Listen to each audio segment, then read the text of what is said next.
To keep or not to keep Haaland, that is the question. In this video, I'm going to discuss what I plan on doing with Erling Haaland, whether he's fit or whether he is going to be ruled out. And of course, my first potential -4 of the season. I'm quite excited to potentially make these moves. So welcome to the team reveal video.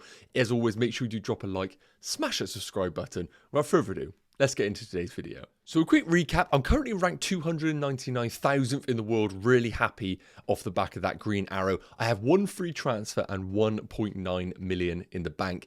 And looking at my goalkeepers right now, I was delighted to see Dubravka play last night in that Newcastle fixture against AC Milan, because it confirms to me that he is going to be available for game week 17 at home against what is probably right now one of the most free-flowing teams in the league in Fulham. They scored 10 goals in the last 2 games. Probably doesn't feel right starting Dubravka, but of course we have injury concerns regarding Areola, and the West Ham defence is just woeful right now. And I know Newcastle have their problems, but I'm going to back Dubravka as long as we don't get any confirmation from Eddie Howe that he's going to be a potential doubt for the weekend. So we're going to stick with Dubravka at home against Fulham and hope for a reaction from them off the back of that disappointing night in the Champions League. Moving into the defenders, and I have gone for the double Newcastle defence with Livramento starting. Now, it's worth noting, previous weeks I was worried about Livramento's game time. I didn't know whether he could actually play week in, week out, but I'm quite confident he is going to start at home against Fulham. Played last night. I know they conceded 2 goals, but Trippier is suspended for game week 17, which is a big factor. I don't really think they have any other options to play at right back. Right now, Livramento has been playing what were considered out of position at left back, but we saw Dan Burn come off the bench in their fixture last night against AC Milan, so I wouldn't be surprised if on the weekend we maybe saw the return of Dan Burn at left back and Livramento coming in for the suspended Trippier. So I have no concerns about Trippier. And yes, Newcastle double defence in previous months would have been the best thing ever, but I have slight doubts against Fulham. But nonetheless, they are going to be starting in this team. The big one as well, I've currently got double Arsenal defence at home against Brighton. Now, historically, you don't play your defenders against Brighton because they score goals. And I think that's been the case this season. I think they've scored in pretty much every single fixture. The only good thing going for this is actually Brighton are playing tonight in a Europa League game. Now, I believe the league is pretty much wrapped up. I think they are qualified, but nonetheless, they still have to play that fixture and then play on the Sunday, whereas Arsenal have had pretty much 2 days extra rest, and they were actually able to rest their full 11 apart from these 2. So I think that's a good factor going into this weekend. Now, it's not ideal playing double Arsenal defence, but if I ever was to play double defence, it would be the Arsenal boys. So at the time recording, I'm going for double Newcastle and double Arsenal. However, one of my potential transfers is going to include a defender on my bench right now in Mark Guy. Now, Crystal Palace's fixtures are just not looking good right now. In the injuries to the team, I think they're one of the few teams that could start to really start to drop down the league positions. So I don't want any investment in their defence. And a guy that is standing up right now is Pedro Porro at Spurs.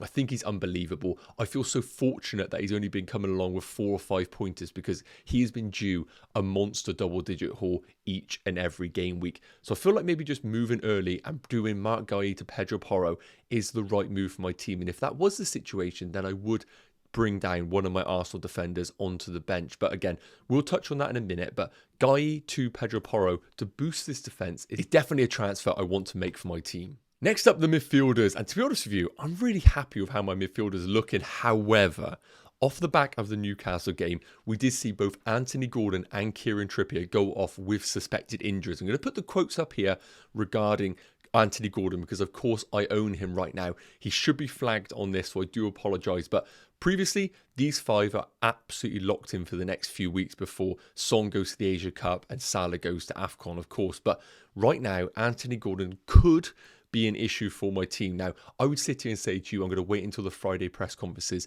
to get an update on Eddie Howe, but we know that Eddie Howe gives us nothing in press conferences, so I don't think we're going to hear anything between now and the deadline. So part of me thinks, do I just sell Anthony Gordon? But when I look at the fixtures coming up, I just think I take the punt and hope that he does start. But it does mean having a strong bench could be quite important this week if we do see somebody like an Anthony Gordon not feature. Outside of Gordon, all of these players are just locked into my team. There's no world where I transfer out any of these players. As I mentioned, Son and Salah will leave my team around game week 20 or 21 in order to invest the funds elsewhere, because they could be gone for up to 4 game weeks. So that is just a little bit of advice for anyone that didn't know that. But midfield locked in, and I'm probably just going to take the punt on Anthony Gordon's fitness unless we do get a rare update from Eddie Howe that he is ruled out for the weekend. Then I may consider selling. Finally, taking a look at the forwards for my current team, and of course this is where the FPL headaches are right now. Erling Haaland, 80% owned in the game, is probably causing a lot of frustrations for you right now. So I want to give you a bit of an update on what my plans are, because this is where the team is going to dramatically change depending on what direction I take the team. So first up, this is the most recent update on Erling Haaland. He's going to be assessed today in preparation for the weekend. So we don't know whether he's fit or not. My advice right now is something that I'm going to take is, I've waited a few days now. I think waiting one more day is absolutely the right move. We're going to get a Friday press conferences, and we may even get some pictures from training. That could give us an official update whether he could be fit or not. If Pep comes out on the Friday press conference and says Haaland is not ready to go, then that is obviously going to be a significant update in FPL. And I think waiting that one more day is worth it. So that's my current plan with Erling Haaland. Now I'm going to show you a team with Haaland fit, and if Haaland, it gets no news, because those are two completely different teams, and it's going to take my team off in separate ways. But this is how the team's looking. In regards to Darwin Núñez, because you're probably sat there thinking, Nacho, sell him. At home against Man United with injuries of Luke Shaw, Harry Maguire and Bruno Fernandes suspended, Darwin Núñez is going nowhere unless he was to start the Europa League game tonight and was to get injured. Otherwise, I have other fires in this team that I need to put out, and Darwin Núñez isn't one of them. And who knows, he may finally reward me in game week 17. But of course, not owning Ollie Watkins for one more game week is a bit of an issue for my team, but I'm going to go with it. So look, let me show you what my team would look like with Haaland fit and with Haaland ruled out, because this will be really relevant for you guys. So if we do get lucky and get some confirmed news that Erling Haaland is ruled out for game week 17, then I absolutely will sell him without any hesitation, because if he's ruled out for game week 17, he then has a blank in game week 18, and then he's away against Everton in game week 19. So I don't even think it's a desperate transfer in for game week 19, seeing how compact Everton are as a team. I don't think the ceiling for Erling Haaland is that high. I don't look at it as a hat-trick territory. So I would be more than happy to sell Erling Haaland in a heartbeat. And my number one transfer in would be Dominic Solanke. Now, a little bit controversial, because I obviously don't have Ollie Watkins right now, and an obvious move probably would be Haaland down to Watkins, and then I would obviously just roll this team out. But Solanke makes a lot of sense. At home against Luton, I think, is a brilliant fixture for Bournemouth right now. I think Luton are brilliant at home, but away, their underlying numbers, I think they're second worst for defensive numbers. So I feel confident owning someone like a Solanke in this fixture.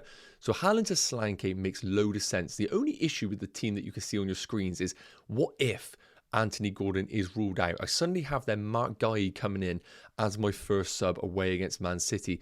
And that doesn't make me sit too comfortable if we don't get any information about him. So I am looking at a potential -4 alongside this move if Haaland's ruled out.